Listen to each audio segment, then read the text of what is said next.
Hi friends, இந்த வீடியோவில் வந்து நம்ம என்ன பார்க்க போகிறோம் அப்படின்னு கேட்டிங்கன்னா, இப்போ வந்து நம்மளோட காந்தி கண்ணாடி திரைப்படத்தை பற்றி வந்து நம்ம சிவகார்த்திகேயன் அவர்கள் வந்து விமர்சனம் கூறியிருக்காங்க. ஸோ அந்த ஒரு விஷயம் வந்து ரசிகர் மத்தியில் ரொம்ப ட்ரெண்டிங்காக போயிட்டுருக்கு. ஸோ அதை பற்றி அந்த வீடியோவில் நம்ம டீட்டெயிலாக பேச போகிறோம். இப்போ வந்து நம்மளோட சிவகார்த்திகேயன் அவர்கள் வந்து எப்படி விஜய் டிவிலேருந்து அவர் பயணத்தை ஸ்டார்ட் பண்ணாங்களோ அதேமாரி ஒரு பயணத்தை ஸ்டார்ட் பண்ணதான் நம்மளோட நடிகர் பாலா.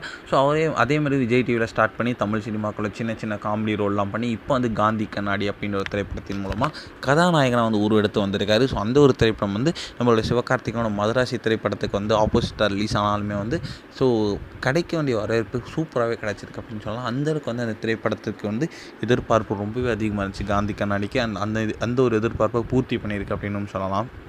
அந்தளவுக்கு வந்து அந்த திரைப்படம் வந்து ரொம்ப சூப்பராகவே இருக்குது அப்படின்ட்டு சொல்லப்பட்டது.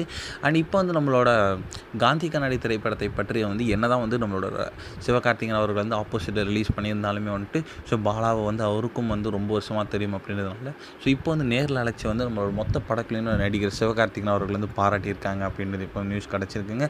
ஸோ காந்தி கண்ணாடி திரைப்படம் வந்து ரொம்ப சூப்பராக இருக்குது அப்படின்றது மொத்த படத்துலையும் பாராட்டியிருக்காங்க. அண்ட் பாலாவையும் கூப்பிட்டு வந்து ரொம்பவே நல்லா நடிச்சிருக்கடா அப்படின்ட்டு சொல்லியிருக்காங்களாம். இந்த ஒரு விஷயம் ஃபேன்ஸ் மத்தியில் ரொம்ப ட்ரெண்டிங்காக போயிட்டுருக்கு.